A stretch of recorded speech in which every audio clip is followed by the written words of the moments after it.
근데 거기에 공감하는 말도 있었고, 그리고 공감하기 싫은 말도 있었고, 이런 건데, 그리고 대표적인 건 그거예요. 박근혜가 그렇지 않아도 그 20일 날 이 파기환송심에서 징역 35년 구형받았잖아요. 네. 근데 문희상 의장은 지금 이명박과 박근혜를 사면해라, 했으면 좋겠다. 국민통합 차원에서 이런 이야기가 메시지가 나왔고 사적도 있었죠. 그런데 문 대통령 성격상 안 할 것이다. 그리고 오늘 거의 국회의장급인 박지원 당선자는 할 것이다 이렇게 이야기를 했어요. 그 얘기 잠깐만 하고 가겠습니다. 그러니까 그 문희상 의장이 그동안 고생하셨고 이렇게 아들 문제만 뺀다면 굉장히 이게 좋은 업적을 거두고 퇴임을 하시는 건 축하할 만한 일인데 이게 개인적인 자리에서 사적으로 해야 될 이야기를 너무 이게 기자회견에서 한 게 아닌가 싶은 그런 생각이 들더라고요. 특히나 박근혜 사면에 대해서는 국민적 합의가 안 돼 있잖아요. 그러니까 사실 박근혜 사면을 하면 안 된다는 여론이 조금이라도 더 높은 지금 사회 환경에서 그러니까 뭐 여론을 끌고 간다라는 측면에서는 당연히 이게 할 만한 이야기이긴 한데 그 말에 책임진다는 의미에서 현역 정치인으로서 박근혜 사면이라는 이슈를 중심으로 국민을 통합하겠다라는 어떤 그런 목적을 가지고 정치를 하겠다면 할 만한 일이죠. 그런데 물러나는 자리에서는 할 말이 아니라고 생각해요. 물러나는 자리에서는 국민들이 대다수 국민이 동의할 만한 거. 대표적으로 우리 아들 문제 죄송하게 생각합니다. 요 정도면 끝까지 박수 받고 물러날 수 있는데 왜 불필요한 말을 했는지 아쉽더라고요. 그러니까 이게 일단 박근혜나 이명박까지도 이야기가 나온 거잖아요. 그러니까 박근혜, 이명박을 국민의 화합 차원에서 사면을 했으면 좋겠다 이런 이야기인데 국가 서열 2위이신 분의 말씀이기 때문에 친박 태극기 부대, 태극기 모독 부대가 하는 말이 아니잖아요. 근데 첫 번째 이명박과 박근혜는 반성하지 않고 있습니다. 그렇죠. 그러니까 사면 대상이 일단 안 돼요. 스스로 반성하고 국민께 사과를 수도 없이 조아리고 하면 국민들 입장에서 아 그래도 뭐 나름대로 이렇게 뭐 대통령이었던 자가 저렇게 반성을 하니 사면해 줍시다 할 수 있는데 그게 첫 번째 안 되는 거고 두 번째는요 국민의 뜻이라고 하셨는데 나는 그렇게 안 봐요. 예를 들어 친박 유영아가 박근혜 편지라고 주장하면 들고 왔었잖아요. 여든 야든 박근혜에 대해서 어느 누구도 동정하지 않아요. 광화문에서 만나는 일부 친박 부대 몇 사람 제외하고 나면 박근혜가 불쌍하다고 생각하는 사람은 없습니다. 뭐 일부 대구나 이런 지역에 가면 일부 어르신들이 이렇게 생각할 수도 있겠지만 대략적으로 봤을 때 지들 돈 받아가지고 잘 먹고 잘 산 사람들에 지나지 않아. 국민을 위해서 어마어마한 무슨 정치를 했던 어떤 그 업적이 있는 것도 아니야. 이런 상황에서 무슨 국민들이 이명박을 사면 안 해주고 박근혜를 사면 안 해준다고 그래서 그게 국민 화합 차원에서 내가 항상 주장하는 바 있죠. 이명박근혜를 사면한다고 해서 고마워할 사람도 아니야. 국민 화합 안 된다고. 역사의 선례를 남기는 게 더 중요해. 반성할 때까지 감옥에서 죽는 한 있더라도 그 죄대로 벌을 받게 하는 게 맞죠. 그렇죠. 그 국회의장이 할 말씀은 아니지. 그러니까 국회의장께서 이제 끝나셨잖아요. 거의 그 40 나이가 끝나시고 마음 아픈 게 자기 본인 자식이 그 이런다 생각 안 나요. 네. 안 된 마음도 있겠지만 뭐 좀 돌려가기 했다 생각해요. 그냥 결국은 안 하겠지만 그냥 덕담동조로 보는 거고 그냥 저는 그 문희상 국회의장이 잘했던 거로 저는 70% 봐요. 이미지로 잘한 건 70이고 못한 것도 30%도 있어요. 언행이라는 것도 있지만 그냥 좀 국민 대부분들 있잖아요. 국민의 80% 이상은 사면을 원하지 않습니다. 그게 중요한 것 같아요. 이게 이제 전두환과 비교 한번 해보시자고. 박근혜가 이거 뭐 선고는 아니고 구형이긴 한데 파기환송심에서 35년 구형받았죠. 35년을 살아야 돼. 나이가 벌써 뭐 60대 중반 넘어가고 70 다 돼가는 사실 노인네 아니에요, 박근혜가. 52년생이니까요. 네. 지금 뇌물에 관련해서도요. 지금 징역 25년, 벌금 300억 원, 추징금 2억 원, 뭐 등등 뭐 직권남용, 권리행사 방해 등 해가지고 징역 10년, 추징금 33억 이런 식이란 말이에요. 전두환이 사면돼가지고 자기 반성을 한 적이 나는 없다고 기억하고 있거든요. 자기 반성도 없는 자가 뭐 김대중 대통령의 정권 교체의 어떤 그 효과가 되기 위해서 사면된 건 사실인데 음. 결국에 아직까지도 어그로 끌면서 골프나 치러 다니고 그러면서 추징금은 1,000억 이상 안 내고 있는 상태잖아요. 네. 그게 잘못 풀어준 효과에 가까운데 그렇죠. 박근혜는 한 번도 자기 반성한 적이 없고요. 재판에 나오지도 않아요. 한 번 나오고 끝이었지 지금까지.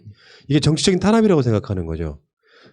재판장에 나가서 내가 국정원 잘못했다라고 반성할 만한 인물이 안 돼요. 이걸 풀어주잖아요. 그럼 또 딴짓거리 하고 돌아다니는 거예요. 그러니까 저는 어떤 본질적으로 인간의 본질적 가치 그리고 인권의 차원에서도 박근혜를 하면 안 된다고 생각하는 게 박근혜가 지금 태어나서 처음으로 주체적으로 판단하고 있는 겁니다.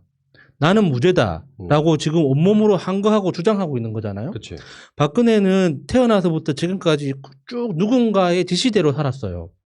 어렸을 때는 엄마 아빠의 지시대로 살았고 그 이후에는 주변 측근들 그러니까 이상한 종교인들이나 최순실류의 어떤 그런 사람들한테 휘둘려서 자기 스스로 자기 내적 판단에 의해서 스스로 결정한 적이 없었거든요. 근데 이미 60년이 넘어서 태어나서 처음으로 자기 주장대로 자기 판단대로 해서 나는 무죄다라는 확신을 갖고 감수하고 있는 거라고.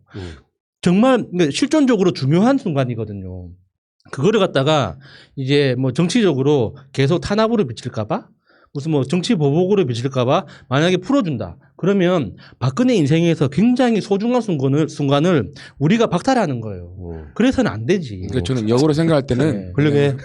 아니라 지시 받은 게 아니라 본인 생각할 때는 자기가 다 지시했다고 생각하는 거예요. 내가 법이었다는 거죠. 우리 아버지가 대통령이었고 대통령이 자기가 퍼스트레이디 역할을 했잖아요. 유경수에서 사망한 데는 테스트를 해갖고 모든 사람들이 자기 말을 다 들었어요. 그 자기 입장에서 보면은. 그리고 지금 와서도 내가 죄가 없는데 솔직히 지금은 저는 503한테 맞죠? 503한테 지금 가장 편한 시기 같아요. 아무도 귀찮게 하지도 않고 신경 안 쓰고 아주 편안하게 드라마 볼 수 있잖아요.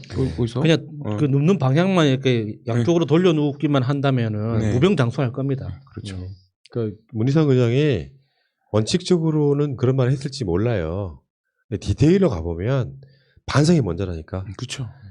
전두환이 반성하고 사면을 받았다면요. 이런 재판에 협조를 했겠지. 추징금도 조금만 더 냈겠지. 2차원인 것 같고 박근혜 국정농단 사건으로 2심에서 징역 25년 벌금 200억 특활비 사건으로 2심에서 징역 5년 추징금 27억 다음에 새누리당 공천 개입 사건 징역 2년 여기에 대해서 어떤 것도 반성하고 있지 않은데 사면을 어떻게 합니까? 총 형량이 지금 현재 확정된 것만 32년이잖아요. 네. 그러면 이제 출소하면은 거의 한 90대 후반이 되겠네요. 아 100세가 넘어갈 수도 있어요. 가능합니다. 예. 그때까지 그 지금 건강하게 살수 69세니까 있어요. 지금요. 예. 자 이런 상황이기 때문에 문희상 의장은 잘못 생각하시는 것 같고요. 그것 말고도 아까 공감하는 것도 있다 그랬잖아요.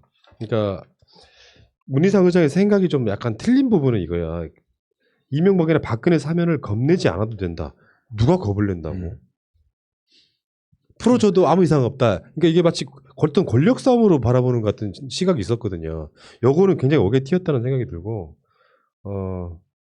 뭐 그 지금까지 정치 역정에 있어서 뭐 노 대통령 서거했던 이야기, 뭐 정권 교체했던 이야기 굉장히 많은 이야기를 했거든요.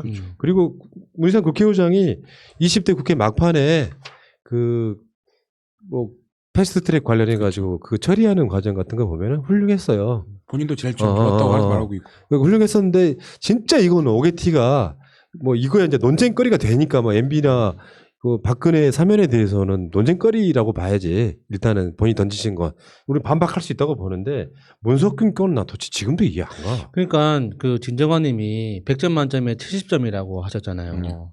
그거를 이제 인정한다면 30점 중에 까지는 25점이 문석균 건입니다. 이게 문석균 그 후보 낙선을 했죠. 그 문석균 후보가 낙선하는 걸 통해서 이제 엿볼 수 있었던 게 민주당의 어떤 정치적 의식이 엄청나게 높다는 거, 지역 차원에서도 굉장히 많이 그 성장했다는 걸 볼 수 있었는데 이걸 그러니까 문희상 의장이 용인하지 않았다면 그게 가능했었느냐라는 건 지역 정치 하는 사람들 누구나 다 아는 거 아닙니까? 그런 측면에서 마지막에 너무 실망감을 안겨준 거죠. 그러니까 내가 어떻게든 아들을 출세시키려고 내 위치를 이용한다는 말을 들을 때 이루 말할 수 없는 쓰라림을 느꼈다. 우리 아들은 어느 순간 애비덕이나 보려는 사람이 됐다. 그러면 그 당은 애비를 생각해 아들 공천을 주는 당이냐? 공당이 스스로의 모멸하는 것인데 동지인 사람들도 그 논리에 함몰되더라. 이건데 결정적으로 그거 아닙니까? 아들 주저앉히라 이런 소리가 아니라 최소한 국회의장실에서 뭐 아들이 뭐 하는 이런 식의 것들은 허용하면 안 되는 거죠. 예. 최소한 그게 어떤 국회의장이라고 하는 자리를 사유화시키는 이런 부분이 있었기 때문에 이 부분은 좀 억울하실 수도 있겠는데, 그러니까 나름대로 굉장히 잘하신 부분이 있지만 이렇게 다 임기 끄트머리에 와서 좀 약간 이미지가 망가진 측면이 있고요. 또 고생하시긴 고생하셨다고 말씀드려야죠 뭐. 뭐 지역의 그 의정부의 그 문희상 지역구의 의장 지역구의 수석 부위원장이었어요 또요.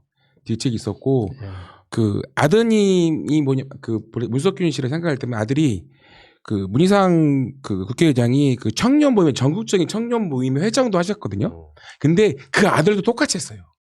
그러니까 그만큼 아들에 대해서 뭔가에 대해서 나와 똑같이 가는 모습과 그런 것도 바랄 수도 있고 아들도 나도 아버지의 가는 길을 갖고 싶은 열망이 있었겠죠. 하지만 그게 우리 일반인이 볼 때는 별로 좋지 않게 보이는 모습이었던 것 같아요.